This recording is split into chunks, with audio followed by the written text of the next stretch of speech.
دنیا کے اندر جو اس وقت مسلمان موجود ہیں اور لاکھوں کی تعداد میں 20-25 لاکھ لوگ وہاں پر جمع ہوتے ہیں اور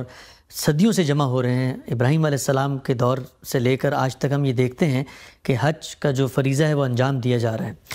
لیکن جو دوسری چیز محسوس ہوتی ہے وہ یہ کہ یہ حج کا فریضہ مسلمان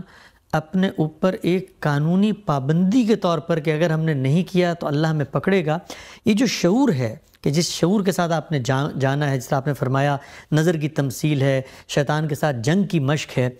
میرا سوال آپ سے یہ ہے، آپ نے خود بھی حج کیا ہوگا، مجھے تو ابھی اللہ نے موقع نہیں دیا،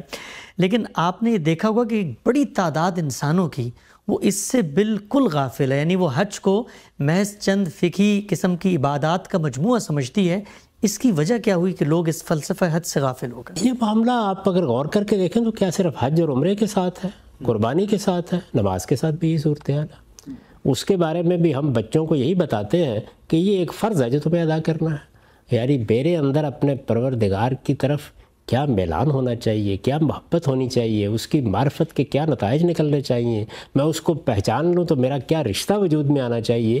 یہ چیز آپ کے اندر اگر موجود ہو تو آپ کا اس طرف بڑھنے کا معاملہ ہی بالکل مختلف ہو جاتا ہے۔ تو یہ چیزیں جو ہیں یہ بتانے کی ضرورت ہے۔ ہمارے ہاں بدقسمتی یہ ہوئی کہ ایک اطاعت کا پیراڈائم بن گیا، بس اللہ کا حکم ہے آپ نے اس پر عمل کرنا ہے، اللہ کا حکم تو اس میں کوئی شبہ نہیں کہ ہے، یعنی سارا دین اللہ ہی کا حکم ہے، لیکن اللہ تعالیٰ نے ہر چیز میں وہ حکمت کیا رکھی ہے،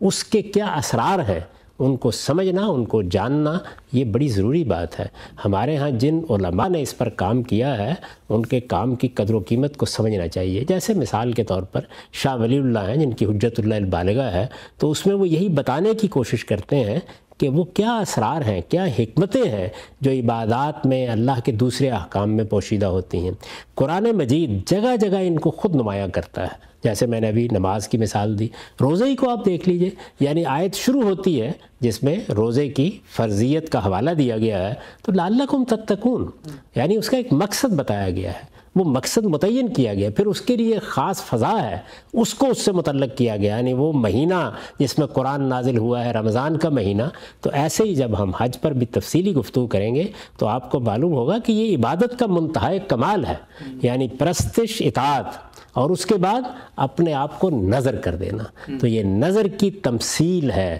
یعنی اس کا علامتی اظہار ہے، ایک سمبولک ایکسپریشن ہے اس کا۔